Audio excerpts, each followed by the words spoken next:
Hi, I'm Sabrine BC Liquor. It is January, it is cold. Let's warm up with a hot coffee cocktail. Let's get started. Make sure that you're using a heat-safe glass when making these hot drinks. If you don't have a kitchen torch, that's okay, just bypass this part. Dampen the rim with an orange or a lemon or some water. Dip it into some sugar.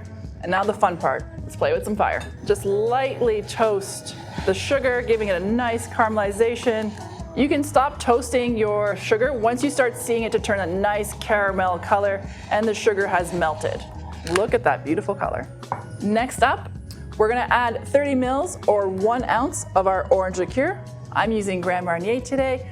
Nice little cognac-based orange liqueur. Next up, we are adding a cream liqueur, 15 mils or half an ounce.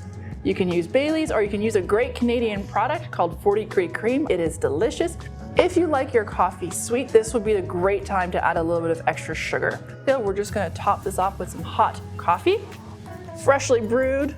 Now, of course, this wouldn't be a hot coffee cocktail if it didn't have a little treat of a little whipped cream on top. I just made this fresh whipped cream, a little bit of sugar, and a hand blender.